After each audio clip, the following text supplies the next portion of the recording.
amigos, ¿cómo están? Bienvenidos a Cuerpo Médico. Bueno, luego de ver la actividad oficial que cumple el presidente de la República en la ciudad de Trujillo, es momento de darles la bienvenida y decirles que cerramos la semana en Cuerpo Médico con temas sumamente interesantes. Vamos a hablar de las infecciones urinarias, por qué es que son tan frecuentes, sobre todo en mujeres, qué podemos hacer para evitarlos, hay tratamientos, cómo podemos de repente evitar que se compliquen. Todo eso lo va a absolver un especialista, incluso ya llegó a nuestros estudios.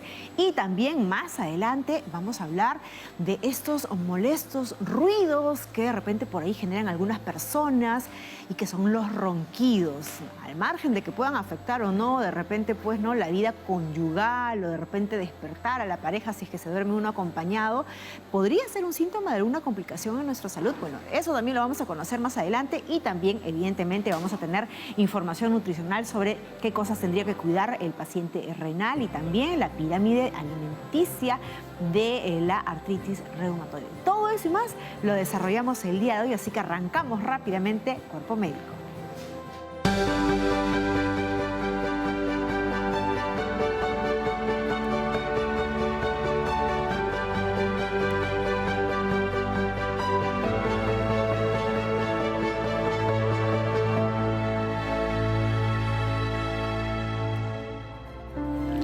Muy bien, y antes de empezar con sus consultas y todas las preguntas que usted quiere hacer a propósito de las infecciones urinarias, ¿qué les parece si vamos con Sarita Abusada? Porque también nos tiene el desarrollo de un importante tema.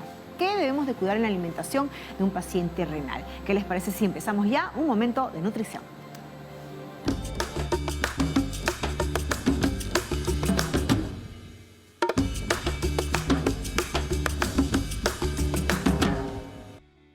Hola amigos, bienvenidos a nuestro momento de nutrición. Les saluda Sara Abusada y el día de hoy vamos a hablar un poquito sobre los pacientes renales. ¿Qué es lo que deberían cuidar? Hay que recordar que el riñón es un órgano fundamental para poder sostener la vida. Gracias a Dios que tenemos dos riñones, en caso uno falla, al menos nos queda el otro. Pero siempre hay que cuidar este órgano que se encarga justamente de filtrar, de agarrar de la sangre todos aquellos excesos de nutrientes y de elementos de desecho para poderlos eliminar a través de la orina. Además, va a regular la presión arterial y tiene otras funciones más en nuestro organismo que son fundamentales. Pero a medida que va pasando el tiempo, este órgano con el envejecimiento va perdiendo capacidad. Y si al mismo tiempo existe una comorbilidad como por ejemplo hipertensión arterial o diabetes, la función de este riñón disminuye con mayor intensidad a lo largo de los años y de tal manera que tenemos un buen grupo de peruanos que tiene insuficiencia renal. Ahora, dentro de la insuficiencia renal y la dieta tenemos que separar a dos grandes grupos. Aquellos que tienen efectivamente una insuficiencia renal y que tienen que cuidar mucho los alimentos que consumen y aquellos pacientes que ya están pasando por una diálisis y donde este aparato de la diálisis justamente ayuda a filtrar y hacer el trabajo del riñón y por tanto su dieta es un poquito más amplia dentro de lo considerado saludable. Ahora, vayamos justamente al caso de las personas que tienen insuficiencia renal en los diferentes niveles. A mayor nivel de severidad, mayor cuidado en la dieta. Y hay que recordar que una de las cosas que pasa cuando tenemos este problema es que el potasio, por ejemplo, se va acumulando en la sangre porque el riñón ya no lo puede eliminar con frecuencia. Y esto puede ser muy peligroso. Por tanto, una de las medidas que tenemos que tener en cuenta es de dializar las frutas y las verduras. ¿Qué significa dializarlas? Significa ponerlas en remojo al menos durante 12 horas para que este exceso o esta cantidad natural de potasio, de fósforo vaya saliendo al agua y así el alimento esté menos concentrado, dando menos trabajo justamente a este riñón. Pero hay que tener algunas salvedades. Por ejemplo, si yo tengo la pera, que es un alimento que este paciente se la quiere comer, yo lo que debo hacer es pelar la pera y tener un recipiente con 10 veces el tamaño de la pera y dejarlo remojando unas 12 horas. De esa manera yo ya tengo una pera dializada. Lo mismo va a pasar con la manzana y con otros alimentos que tengan piel. En el caso, por ejemplo, del plátano, que es un alimento que no podemos poner en remojo, ni que va, digamos, a disminuir haciéndole este proceso de diálisis, ahí sí hay que reducir la cantidad de porción para este paciente. Entonces, dependiendo de la severidad, vamos a hacer ese procedimiento tanto en frutas como en verduras. Y otra de las cosas que tenemos que tener en cuenta es que para estos pacientes con insuficiencia, los caldos y las sopas no son convenientes porque justamente ahí se va quedando estos minerales que podrían ser riesgosos para este caso. Y finalmente, el caso de las proteínas, ya sea huevo, pescado, pollo, cárnicos en general, van a tener que dosificarse según la indicación específica y puntual del médico. Y es ahí donde el médico, en colaboración de la nutricionista, van a dar la prescripción dietética para este paciente con insuficiencia renal. Amigos, siempre busquen el consejo del especialista para poder tener mayor garantía de que esos alimentos le están haciendo un bien y no un mal. De esa manera, amigos, cerramos este momento de nutrición. Muchísimas gracias a Sarita Abusabá, pues que nos ha traído toda la información muy importante sobre la alimentación que tenemos que cuidar cuando hay un paciente renal en casa. Muchísimas gracias a Sarita. Y ahora sí, nosotros vamos a entrar de lleno al primer tema central del día de hoy. Las infecciones urinarias. ¿Qué tan frecuentes pueden ser? ¿Siempre dan síntomas? ¿Qué complicaciones podrían traer pues, a nuestro cuerpo? ¿Cuándo es recomendado el uso de fármacos? Todos tienen que ser siempre antibióticos. ¿Qué pasa con los que se automedican? Bueno, todo eso lo va a absolver un especialista que ya nos visita y que va a responder todas sus consultas. Antes, como siempre, vamos a hacer una notita para que usted se entere un poquito más y pueda hacer bien la preguntita.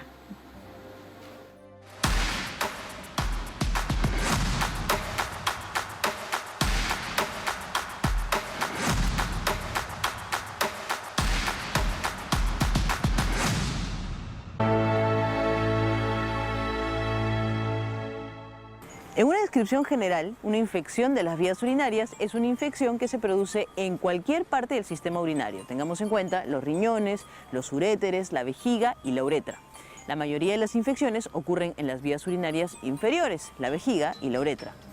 Ahora, las mujeres tenemos un mayor riesgo de contraer una infección de las vías urinarias en relación a los hombres, y la infección que se limita a la vejiga puede ser bastante dolorosa y molesta.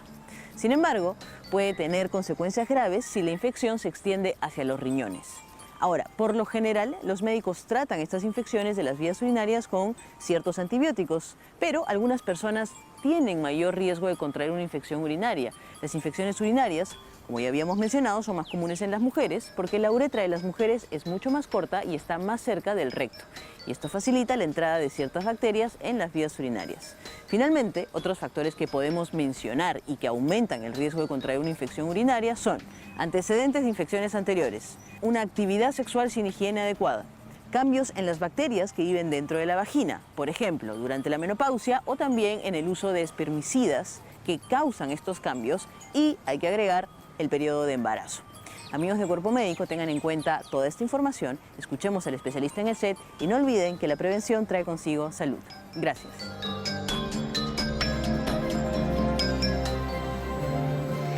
Ahí está pues la prevención tan importante. Vamos a presentar a nuestro médico especialista el día de hoy que va a responder las preguntas. Estamos con el doctor Carlos Valdivia Mestanza, él es médico urólogo de CISOL Salud de la Municipalidad Metropolitana de Lima. Doctor Valdivia, qué gusto tenerlo con nosotros. Qué gusto estar con ustedes y ya no a contestar las preguntas que Claro que sí. Doctor, ¿qué le parece si ya empezamos de lleno? Porque ya han empezado incluso a sonar los teléfonos. Sabemos que Esmeralda tiene una consulta. Esmeralda, gracias por venir. Claro que sí. Por llamar. Buenas tardes con todos. Gracias, doctor, por atender mi llamada. Yo quería hacer una pregunta en base a si las constantes infecciones urinarias producen un cáncer y cómo podríamos saber si no necesariamente tendríamos que ir al urólogo para verificar si es así o no es así. Perfecto, qué buenas preguntas. Yo tengo 54 años. 54 años. Ya no arreglo hace más de 3 años. Y sí, en plena menopausia. Tengo, las infecciones. Gracias. Recurrencia de infecciones urinarias. Sí, señora, buenas tardes. Las infecciones urinarias, sí, hay algunas que son recurrentes y estas toman el nombre de infecciones urinarias crónicas. Ajá. Se considera una infección urinaria crónica cuando se han presentado más de 3 episodios durante un año. En este caso, sí hay que hacer un seguimiento y debe ser manejado esto por el especialista. Y no se recomienda la automedicación de ninguna manera, porque en estas infecciones urinarias ya hay mucha resistencia a ciertos antibióticos, entonces se recomienda que estas infecciones urinarias ya sean manejadas por el especialista. ¿Cómo vamos a saber si una infección urinaria está presente? Con un examen muy sencillo, el cultivo de orina. Eso es lo indicado. Lo indicado. Para los que incluso tienen esta recurrencia de infecciones urinarias. Así es, sobre todo si es un paciente con infección urinaria crónica, no debería empezar un tratamiento sin haber dejado previamente una muestra para un cultivo para de identificar qué bacteria es la que está originando. Así Ahora, es. sabemos que con más frecuencia se da en las mujeres, sobre todo también durante la menopausia, el inicio de la menopausia, ¿hay un factor de riesgo extra? Hay una diferencia tremenda. La infección urinaria en las mujeres es 10 veces más frecuente que en el varón. Y el factor primordial acá es la longitud de la uretra. La longitud de la uretra tiene, en el caso femenino, tiene 3 centímetros, entonces es mucho más fácil que los gérmenes lleguen a vejiga por vía ascendente y se colonicen y crezcan y produzcan la infección urinaria. Por eso es que en las damas es más frecuente la infección urinaria. ¿Y en la menopausia? Aumenta. Aumenta, ¿por qué? Por los cambios tróficos que hay en la vagina, por la resequedad vaginal, por los cambios en la flora vaginal propios de la menopausia. Las infecciones urinarias tienden a presentarse con mayor incidencia. Perfecto. Entonces dice la recomendación Esmeralda, no automedicarse evidentemente y hacer un cultivo para identificar qué es lo que está ocurriendo ahí. Vamos ahora hasta Ancash. Graciela, gracias por llamarte. Escucha el doctor. Vamos entonces con Miguel desde Los Olivos, luego regresamos con Graciela. Hola Jennifer, ¿qué tal? Hola Buenas Miguel. tardes. Te escucha el doctor. Sí, gracias. Mi pregunta para él es la siguiente. Tengo entendido que las infecciones urinarias son más frecuentes en las mujeres gestantes. Lo que yo quisiera saber es desde qué momento la mujer gestante debería hacerse las pruebas respectivas para descartar una infección urinaria. Si es desde que inicia el embarazo o hay algún trimestre en particular, ¿cómo es la recomendación en este caso? Perfecto, muy bien. Hablábamos de las mujeres en menopausia. ¿Y qué ocurre con las mujeres en el embarazo? Sí, las mujeres en el embarazo también por cambios hormonales, también pueden haber mayor tendencia a las infecciones urinarias y también por el desplazamiento que sufre la vejiga, por la compresión que sufre por el crecimiento uterino. ¿Y hay un riesgo para el bebé, para la gestación? Sí, claro, las infecciones urinarias. Por eso es que a las damas embarazadas se les recomienda que en sus controles, parte del control es un examen de orina. Y definitivamente las infecciones urinarias pueden producir abortos, pueden producir partos pretérmino, razón por la cual es muy necesario hacer un seguimiento con el examen de orina a toda mujer embarazada. Bueno, en principio toda mujer embarazada tiene que cumplir con sus controles prenatales, donde se identificaría si hay algún tipo de este problema, ¿verdad? Así es. Perfecto. Vamos ahora con el Twitter, redes sociales también están escribiendo mucho. Vamos a leerle una ahí, consultita que ha llegado a través del Twitter, a ver si la vemos en pantalla. Liliana Atencio le pregunta, doctor, ¿usar ropa interior ajustada es una de las principales causas para desarrollar una infección urinaria? Qué buena pregunta. Y eso le sumamos no solamente ajustada, sino también de repente de licra, ¿no? Estos materiales sintéticos. Se recomienda en lo posible el uso de ropa interior de algodón. De algodón. El uso de este tipo de ropas de material sintético no incrementan solamente el riesgo de las infecciones urinarias, sino también incrementan el riesgo de las infecciones vaginales. Entonces, se recomienda en lo posible el uso de ropa interior no ajustada, no muy ajustada y de preferencia de algodón. Y ahora que estamos entrando a una estación, al menos en la capital, más calurosa, donde se genera mayor humedad, en una zona donde per se es humedad. Así es, y en esos casos hay más tendencia, por ejemplo, a la aparición de las infecciones micóticas, hongos en vagina, ¿no? Entonces, lo ideal es, repito, el uso de ropa interior de algodón. Perfecto. Vamos a otra consulta. Nos vamos otra vez hasta Los Olivos. Angélica, ¿cuál es tu consulta? Señorita, buenas tardes. Mire, mi consulta sería lo siguiente, doctor. Mire, este año me he enfermado 3 veces de infección urinaria. Esta última vez me saqué análisis de orina y me recetaron ciprofloxacino y dexametasona en inyección porque, doctor, ya no aguantaba. Y incluso cuando caminaba me dolía mucho y tengo 47 años. Y como es recurrente, ¿qué puedo hacer, doctor, en este caso? Gracias. Muy bien, gracias, Angélica. Interesante su pregunta, señora Angélica. Buenas tardes. Sí, en estos casos volvemos a esto de las infecciones recurrentes. Para empezar, mal hecha la indicación de usar corticoides. La dexametasona no se debió utilizar.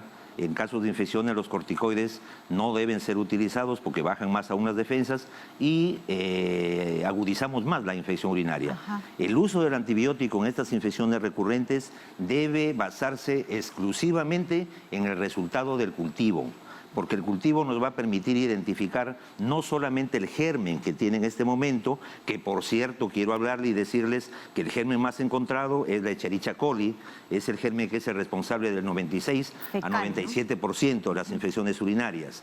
Y el urocultivo también nos va a permitir identificar el antibiótico que se debe usar en esa infección urinaria. Si en este momento, por ejemplo, usted es sensible al norfloxacino, al ciprofloxacino, que son antibióticos que se usan mucho en infecciones urinarias, es muy probable que en un siguiente episodio ese germen, así sea el mismo, de repente ya es resistente. Ajá. Entonces tenemos que cambiar de antibiótico. Por eso es que es muy importante el urocultivo, sobre todo en pacientes con infecciones urinarias crónicas o recurrentes. Doctor, ¿y cuándo entonces uno debería someterse? ¿A la primera infección urinaria que ocurre? No. ¿A la segunda?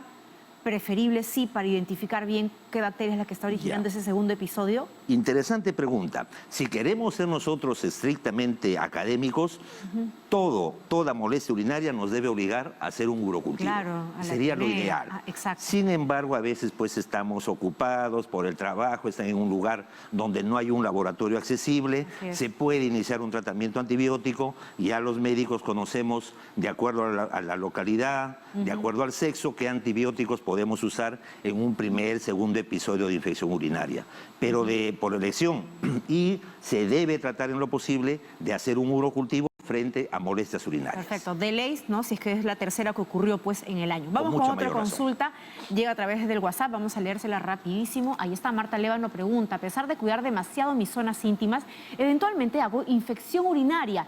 ¿Puede una infección urinaria transmitirse sexualmente? Con una pregunta, ¿no? Sí, interesante la pregunta. El pre y post, y la tenemos con mucha frecuencia, ¿no? Realmente las infecciones urinarias no se transmiten por vía sexual. No es una infección de transmisión sexual. No. La infección urinaria básicamente es por contaminación ano-vías urinarias, ¿correcto? Entonces, lo que sí se recomienda en todo caso en pacientes que tienen infecciones urinarias recurrentes es, por ejemplo, antes de tener actividad sexual, miccionar, y luego de la actividad sexual, higiene y nuevamente miccionar, ¿correcto? De esa manera evitamos la contaminación de las vías urinarias y evitamos la infección urinaria. Claro, porque en el contacto sexual ahí puede darse no la infección, sino la contaminación. La contaminación. Perfecto, vamos con Jacqueline, que nos está esperando y tiene una preguntita también para usted. Jacqueline, gracias por llamar. Buenas tardes, señorita. Buenas tardes. Hola, te escuchamos. Buenas tardes, doctor. Buenas tardes, señorita. Hola, Jacqueline. Mi consulta es, mira, a mí me han detectado una endometriosis. Ajá. Una endometriosis y el cual yo no sé exactamente, quiero que me explique qué es lo que significa, y estoy en tratamiento, ahorita estoy tomando una pastilla que es Reñane, y estoy tomando el ácido fólico, pero yo tengo mucho dolor pélvico, yo no sé por qué mucho me duele, ese dolor ya lo tengo tiempo. ¿Qué edad tienes, Jacqueline? Yo tengo 39 años. 39. Y te han diagnosticado endometriosis, tú quieres saber una orientación. Vamos a aprovechar la presencia del doctor. Claro, si bien es cierto, no, es otra pregunta, otro tema, sí, no otra especialidad, pero igual. No, pero Jacqueline, y tengo respuesta para tu pregunta. La endometriosis es una afección, como su nombre lo dice, del endometrio, que es una de las estructuras del útero. Es un tema exclusivamente ginecológico y sí efectivamente da mucho dolor pélvico y está dentro de las posibilidades diagnósticas. Cuando hay ese tipo de dolor pélvico, está dentro de las posibilidades diagnósticas la endometriosis, que se puede confundir con el dolor de las famosas cistitis crónicas, de las cistitis actínicas, de ese tipo de cistitis inflamatorias. Entonces, cuando hay el dolor pélvico, obviamente lo que hacemos los urólogos es pedir una ecografía de vejiga, vías urinarias y un examen de orina. Claro. Si eso sale negativo, es muy probable que sea un problema ginecológico, ¿no? Muy bien. Vamos rápidamente entonces ahora con la consulta de Margot. Margot, adelante. Aló, buenas tardes. Gracias por la Hola, respuesta. ¿Aló? Te escuchamos, ¿Ya? cuéntanos. Ya, bien.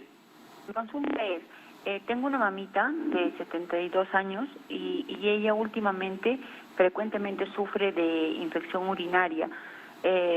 ¿A qué se debe eso? la frecuencia de ese malestar y cuál sería el tratamiento para una persona de esa edad. Adulto mayor, 72 años y hay recurrencias. Sí, Margot, en lo mismo. Es una infección urinaria recurrente. Obviamente, cuando hay estas infecciones urinarias recurrentes, no solamente hay que contentarnos haciendo el urocultivo de control cada vez que hay molestias, sino que y es la labor del urólogo echarnos a buscar cuál es la causa de esa infección urinaria. Una de las causas muy frecuentes, por ejemplo, es la litiasis. Las piedras, los cálculos de vías urinarias. Otra causa frecuente son las malformaciones que puedan existir. A veces hay acodaduras, a veces hay estrecheces de la uretra, estrechez en la salida del riñón hacia el uréter, que pueden condicionar infecciones urinarias. Entonces, hacemos de inicio una ecografía. Si en esa ecografía vemos que hay algo sospechoso, pedimos un examen que ya está muy de moda, que es la urotomografía. Anteriormente se hacía el urograma excretor.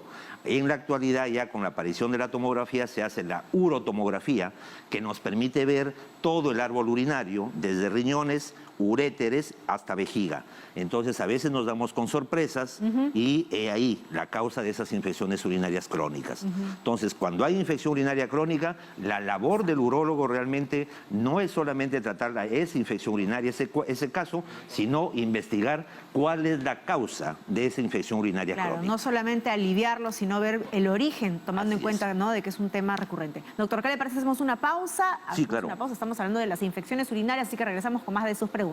Claro que sí.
Infecciones urinarias, amigos, ese es el tema de hoy. Vamos rápidamente con otra consulta, nos lleva hasta Ica, doctor. Maribel tiene una consulta para usted. Maribel, adelante. Claro, Maribel, te escuchamos.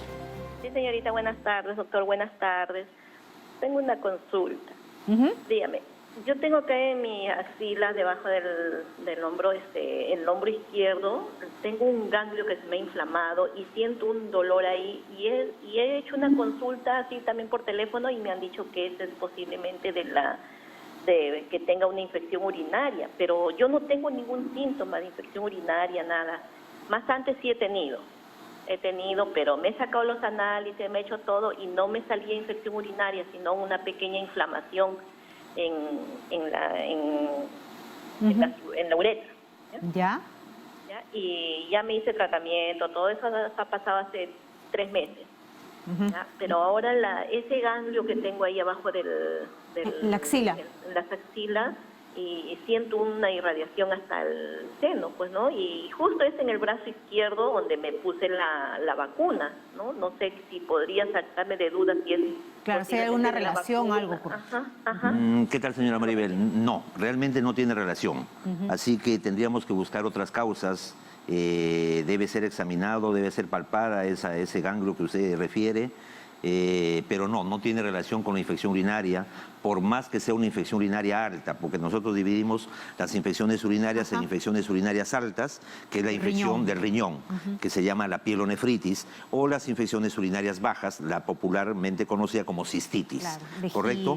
Pero no tiene por qué haberle inflamado ese ganglio axilar, señora, así que le sugiero de repente pasar un control ginecológico incluso, puede estar relacionado con algún problema de mama, pero no, definitivamente no tiene por qué presentarse ese ganglio en el caso de una infección urinaria. Perfecto, Maribel. Entonces, por favor, ahí no busca una interconsulta porque no normalices esa situación. Doctor, para ir cerrando todo el tema que hemos conversado hoy de las infecciones urinarias, ¿qué recomendaciones nos puede dar a propósito también de hablar esto de la resistencia bacteriana, tan importante y piedra angular en el tema de las infecciones urinarias? Sí, es un tema muy importante, y acá sí yo quisiera poner un especialísimo énfasis en la manera cómo evitar las infecciones urinarias.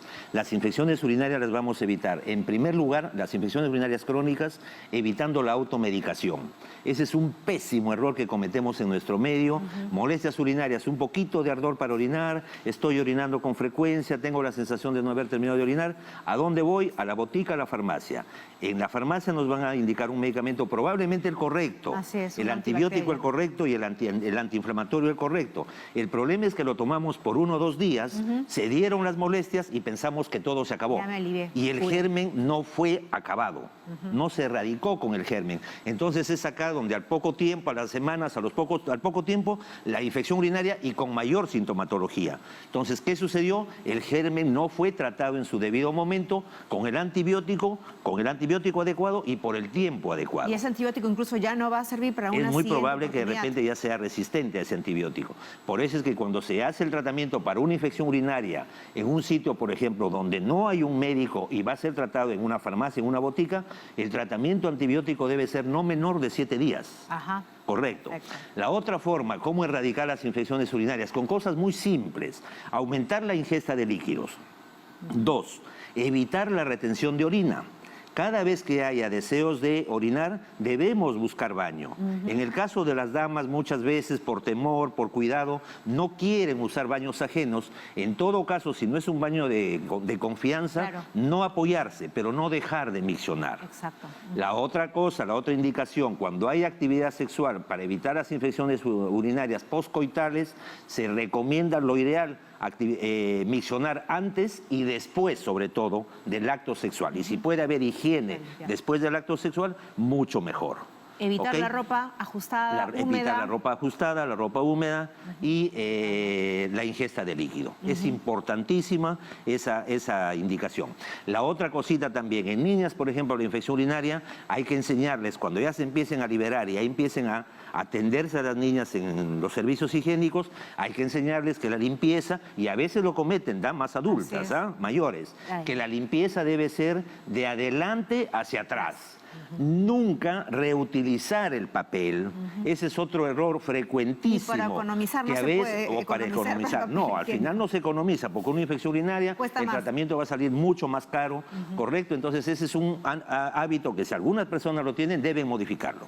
Porque acordémonos que en las mujeres la infección urinaria es 10 veces más frecuente que en el varón, por lo pequeña que es la uretra de la mujer. Es mucho más fácil que los gérmenes asciendan a vejiga. Perfecto. Entonces, desde pequeñitas, el correcto, ¿no? El limpiado, higiene de adelante hacia atrás.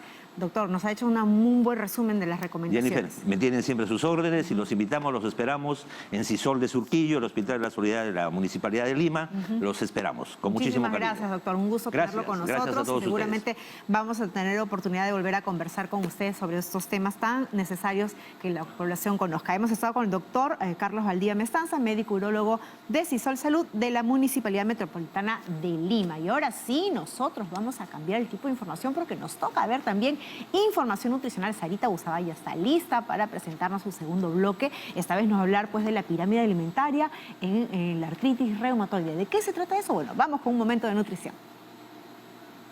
Hola amigos, muy buenas tardes y bienvenido a este nuevo momento de nutrición. Les saluda Sara Abusabay. El día de hoy estoy segura que el tema les va a encantar, porque hay muchísimos pacientes con artritis reumatoide que andan en la búsqueda de estos alimentos milagrosos o de identificar aquellos alimentos que están generando mayores malestares. De hecho, la ciencia se ha percatado de esto porque no teníamos una dieta o una pirámide de alimentos que nos diga cuáles son los alimentos principales para poder ayudar a la condición de la artritis reumatoide. Y es que los investigadores han publicado un estudio en la revista Clinical Nutrition, una revista de mucho prestigio, y lo que hicieron fue empezar a estudiar lo que comían pacientes con artritis reumatoide y, de acuerdo a una asociación, empezar a ver cómo es que la dieta o qué alimentos debería componer la dieta para poder mejorar los síntomas. Hay que recordar que en la artritis reumatoide la dieta es un factor ambiental que puede afecta el proceso de inflamación y afecta también nuestros mecanismos de defensa, así como la microbiota intestinal, que recuerden bien, son todas estas bacterias, levaduras, virus que conviven dentro de nuestro cuerpo y que nos ayudan a múltiples funciones que cada vez estamos aprendiendo más. Entonces, ¿qué es lo que dice esta pirámide de alimentos? Y ojo que escuchen bien, porque a diferencia de otros tipos de dieta, acá hasta con cantidades se ha podido prescribir de forma general para la mayoría de personas que tienen artritis reumatoide. Entonces, lo primero, nos vamos a los carbohidratos, esos alimentos que son fuente de energía. Y lo que nos dice esta pauta es que las personas con artritis deberían consumir 3 raciones al día de carbohidrato y cada ración representada en una taza. Es decir, por ejemplo, en este caso tengo una taza de quinoa, más tarde puedo comerme una taza de frijoles y luego a la cena podría ser una taza de arroz. No necesariamente tienen que ser estos carbohidratos. Ustedes deben recordar que tenemos el camote, la papa, la yuca, todos estos carbohidratos, digamos, que vienen naturalmente de la naturaleza y que simplemente con un sancochado, un horneado lo podemos consumir. Esos son los que más convienen. Pero acá nos hicieron una aclaración. Nos dijeron también en este estudio que aquellos carbohidratos que contienen gluten para los pacientes con artritis es mejor evitarlos. Entonces, la cebada, el centeno, el trigo son fuentes de almidones que no convendrían en pacientes con artritis. ¿Qué cosa también encontró este estudio? Que las personas con artritis deberían consumir 5 porciones al día de frutas y verduras, que son las mismas que consumen la mayoría de personas en una condición saludable. Pero hicieron un acento especial y dijeron, preferentemente hay que incluir los arándanos, hay que incluir los cítricos como la naranja, la mandarina, el maracuyá y también las fresas como las que ustedes están viendo acá. ¿Por qué? Porque al parecer este tipo de frutos tendría también un impacto antiinflamatorio en este grupo de personas. Obviamente, en su conjunto hay que agregar también vegetales y particularmente de los vegetales hay que darle preferencia a la col, al brócoli, al coliflor, a la cebolla, al nabo, al rabanito. Estos que tienen componentes azufrados que dan un olor característico cuando esto empieza en un proceso de cocción. Nuevamente, esto no quiere decir que estos sean los únicos alimentos en personas con artritis, sino que de todas las frutas y verduras que deben consumir todos los días, a estos hay que darles mayor preferencia. También hablaron de los lácteos, una de las preguntas que son más frecuentes en personas con artritis, porque de hecho sale mucha información en redes y en internet que dice los lácteos hacen daño. Pues ellos han identificado una cantidad óptima de lácteos para personas con artritis y han calculado que es exactamente esta cantidad como ustedes ven acá. 125 mililitros, puede ser de yogurt o puede ser también de leche. Si eres intolerante a la lactosa, cámbialo por leche sin lactosa. Si tienes un sobrepeso, cámbialo a leche bajo en grasa y lo mismo en el caso del yogur, que por supuesto siempre tiene que ser natural. Ahora, una de las cosas que han identificado que sí hay que consumir con bastante frecuencia es el aceite de oliva. Y eso quiere decir que no es lo ideal utilizarlo para cocinar los alimentos, aunque sí se puede hacer. La mejor manera es consumirlo crudo directamente en las preparaciones. Por ejemplo, si yo tengo mi plato de frijoles que he preparado, colocarle un chorrito de aceite a esta preparación. Lo mismo pasa en el caso de las ensaladas. Por ejemplo, si voy a tener mi ensaladita de col y de otros vegetales, agregarle directamente al plato este aceite de oliva extra virgen. Evitar, por supuesto, el aceite para cocinar, que es, digamos, algo primordial y general para todos. ¿Qué hay de los alimentos cárnicos? Lo que nos comentan es que debemos preferir las carnes blancas, principalmente el pescado, De hecho, idealmente si es un pescado graso, tratar de colocarlo al menos unas 3 veces por semana. Luego siguen otras aves blancas, como por ejemplo el pollo, el pavo y el huevo como fuentes principales de proteína. Y más bien, las carnes rojas, indistintamente de su origen, hay que reducir su consumo lo más que se pueda. Ojo que este estudio está hecho para pacientes con artritis y es un estudio de asociación, es decir, estamos todavía en el proceso de poder identificar la mejor dieta para pacientes con artritis, pero este sin duda es un excelente avance, amigos. Así que con eso los dejo en este momento de nutrición. Bien, buenísimo, Sarita, muchísimas gracias por compartir toda esa información a propósito de los pacientes con artritis reumatoide. Vamos a hacer una pausa, pero no se mueva porque vamos a volver con un momento del especialista y vamos a hablar de un tema que seguramente usted lo padece en casa. Los ronquidos, ¿qué va a hacer con esa persona que de repente ocupa el otro lado de su cama y no deja de emitir pues estos sonidos que perturban la noche? Bueno, vamos a hablar de los ronquidos con un especialista y vamos a ver si es que en efecto pues tienen cura o un manejo. Ya volvemos.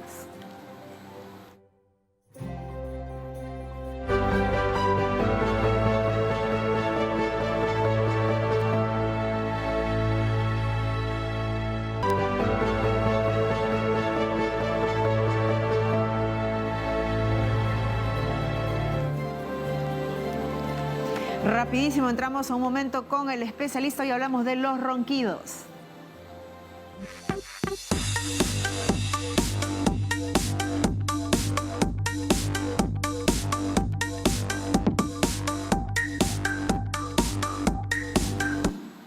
Damos la bienvenida al doctor David Lira, médico neurólogo, jefe de laboratorio de sueño del Instituto Peruano de Neurociencias. Doctor Lira, qué gusto tenerlo nuevamente con nosotros y para hablar de un tema que puede ser complejo y espinoso de repente porque afecta pues, en muchas familias. La vida conyugal, sí. Marital.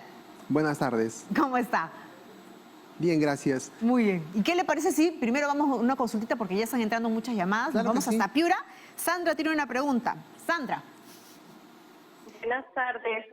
Doctor, muchas gracias por atender mi consulta. Quería hacer la consulta, por ejemplo, si sufro de ronquidos, especialmente necesariamente tengo que hacerme el retiro de las amígdalas, porque supuestamente es por amígdalas grandes, ¿no?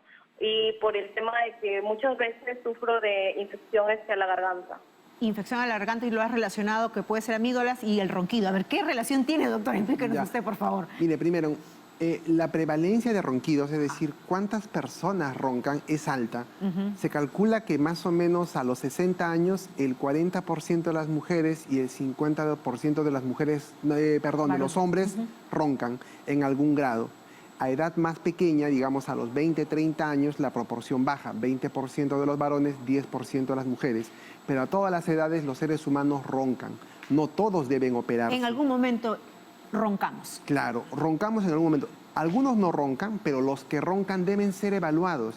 La cirugía solamente es una opción final, extrema, en pacientes que no han respondido a tratamiento médico porque su respuesta, su éxito también es dudoso. Entonces, el médico tiene que estar muy seguro de que es la única opción que queda y que se han probado otros tratamientos que han fracasado. ¿Infección de amígdalas sí podría originar los ronquidos? No. Lo que nos preguntaba La infección de las amígdalas, por ejemplo, que es muy común en niños pequeños, puede inducir al crecimiento de las amígdalas o de las adenoides en los niños, pero conforme el niño va creciendo y llega a ser un adulto, el volumen de las adenoides baja y por lo tanto el ronquido en niños disminuye, debería de disminuir con el paso del tiempo.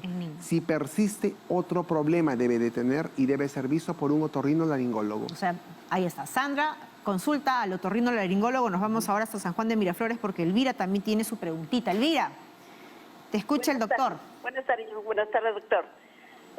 Mi pregunta es, yo en la noche ronco mucho porque mi esposo me dice que ronco y como que me quiero ahogar, ¿no? Como un ronquido diferente a los demás.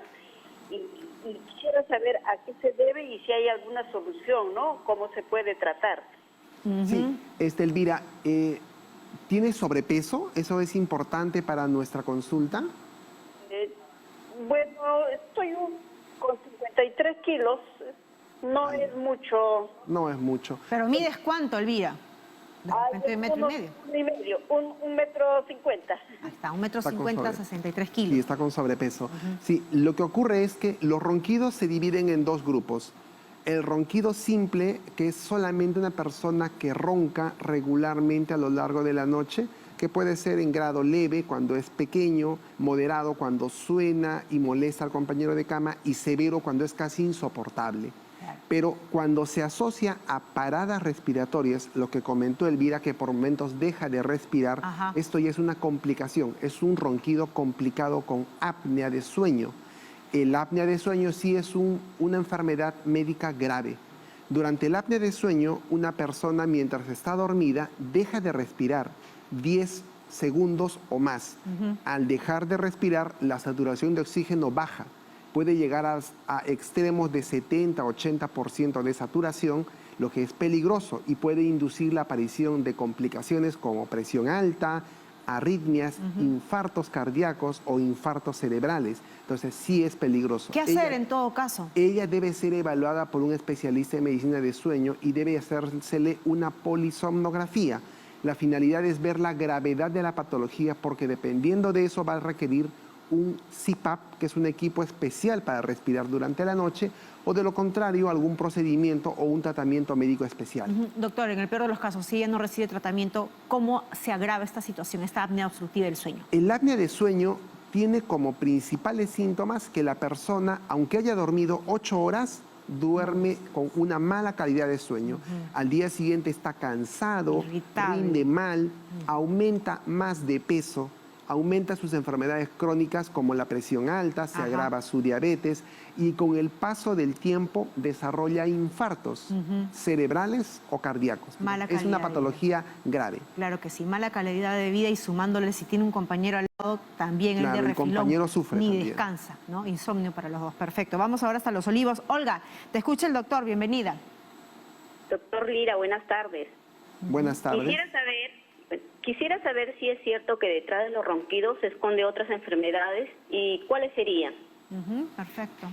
El ronquido, como lo había comentado, puede ser simple cuando es solamente ronquido, pero la mayoría de personas con ronquido, conforme pasa el tiempo, es decir, aumentan de edad, aparecen complicaciones.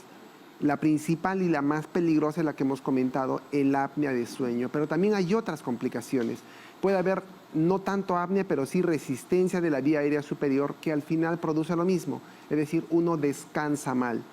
Puede producir insomnio porque el paciente va a ir despertando a lo largo de la noche, o puede también producirle problemas a nivel de la cavidad oral porque se le seca la garganta, le da problemas de tipo respiratorio, se queda de mucosas, alergias de tipo respiratorio. Y puede complicar también otras enfermedades. Por ejemplo, si la persona es hipertensa, cuando uno deja de respirar por el apnea, con el paso de los años, el apnea va a hacer que la presión alta empeore. Es decir, durante la noche va a subir más. Y estas subidas de la presión van a generar los infartos. Doctor, ¿y dentro de los tratamientos se puede en un inicio de repente probar cambiando estilos de vida por más saludables? Es decir, en principio, bajando de peso, porque de repente eso podría ser una mejor alimentación, no consumir alcohol, qué sé yo.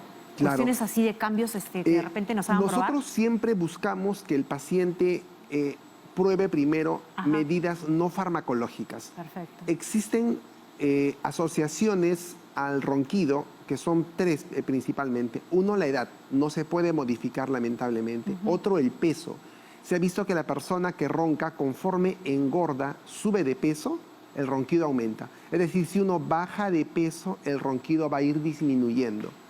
Tercero, el consumo de sustancias. Las personas que fuman, al irritar su garganta por el tabaco en forma crónica, van a generar también mayor ronquido. Entonces, dejar de fumar.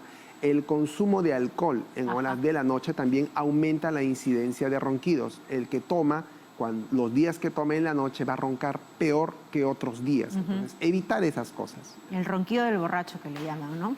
Sí. Doctor, y en relación a esta creencia de que se dice que cuando una persona está roncando es porque tiene el mejor sueño, el sueño más profundo, no lo levanten, no lo muevan porque está descansando y está recuperando todo. ¿Esto es un mito? ¿Esto es verdad? Esto es falso.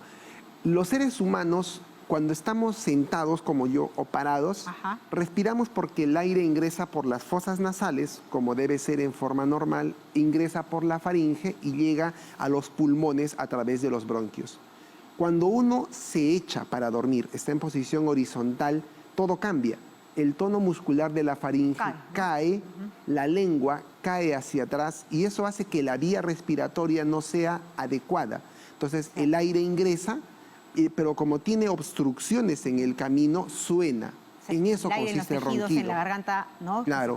Es decir, el ronquido es anormal siempre. Es la presencia de corrientes de aire, flujos de aire anormales cuando alguien está dormido. Por eso es que algunas personas se benefician de uso de una almohada especial que les acomoda. No son muchas, pero sí se benefician en el ronquido leve, pero la mayoría sí requiere un tratamiento más especializado. Claro, y más si es que se tiene un compañero o una compañera de cama, ¿no? Porque esa persona en definitiva va a padecer, ¿no?, en su salud mental. Claro, lamentablemente el ronquido, más que molestar al paciente, a la persona que ronca, molesta al compañero de cama, a la esposa, a la pareja con la que uno duerme. ¿Y por qué? Porque la persona no puede conciliar el sueño, se despierta, mientras que el paciente duerme y ronca, y ahí es donde lo despierta. Entonces, esto inclusive puede generar problemas conyugales a largo plazo.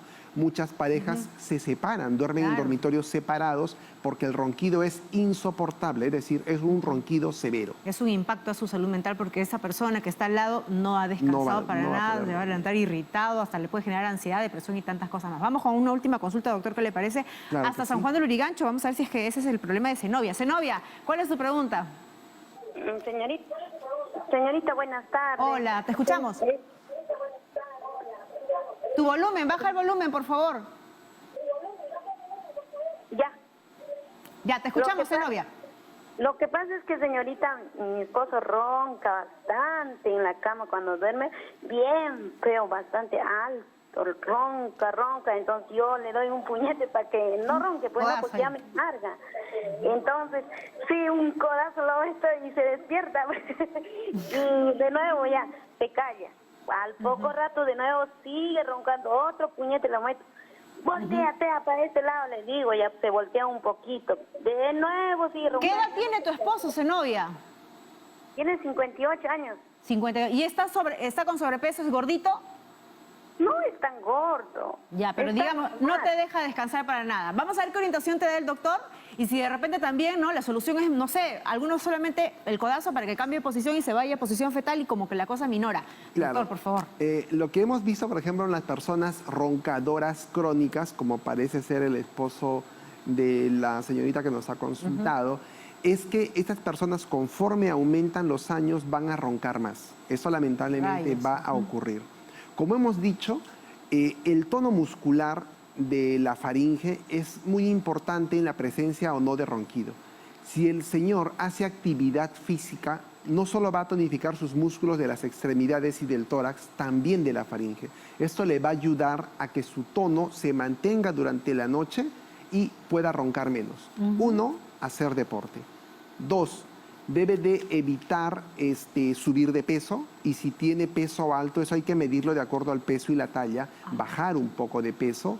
3, evitar comidas muy copiosas durante la noche. Cuando come una comida muy copiosa, el abdomen va a presionar el diafragma y esto va a dificultar también respirar bien y va a generar más ronquido. Y por último, como comentamos, no café y no bebidas alcohólicas en la noche, básicamente a partir de las 6 de la tarde, que es la hora límite que hemos puesto, que hemos visto que es más conveniente para disminuir el ronquido. Perfecto, doctor, quedó clarísimo todas esas recomendaciones. Muchísimas gracias. Hemos estado con el doctor David Lira, médico neurólogo, jefe del laboratorio del sueño del Instituto Peruano de Neurociencias. Un gusto, como siempre, tenerlo con nosotros. Claro que sí. Seguir aprendiendo sobre Muchas gracias. Temas Buenas tardes. de salud. Y nosotros vamos a hacer una última pausa y regresamos con la parte final del programa.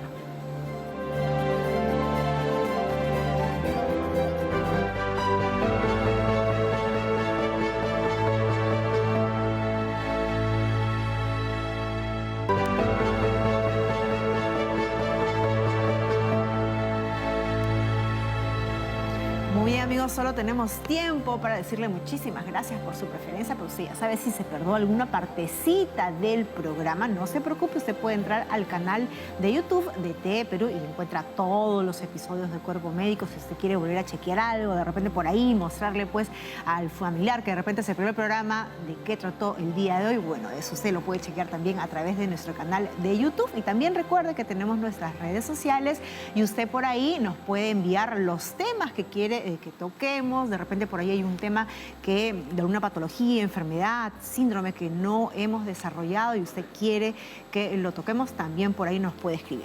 Les voy contando que el día lunes tenemos temas también muy interesantes. Vamos a hablar con un especialista sobre el pie diabético, qué personas son más propensas a poder padecerlo, si es que hay factores de riesgo, si es que hay tratamientos o de repente hay cura. Y también vamos a hablar de la esclerodermia. ¿Qué es esta situación? ¿Tiene que ver algo con la piel? Bueno, usted lo va a absolver el día lunes porque también vamos a tener un especialista. Y como siempre, evidentemente vamos a estar con Sarita Abusabá, que va a desarrollar temas nutricionales. Recuerda que usted también puede sugerirnos temas nutricionales que quiere que Sara Abusabá aborde en los bloques de Un Momento de Nutrición. Así que muchas gracias por su preferencia y los esperamos como siempre el lunes y viernes de 3 a 4 de la tarde. Lindo fin de semana. Chao.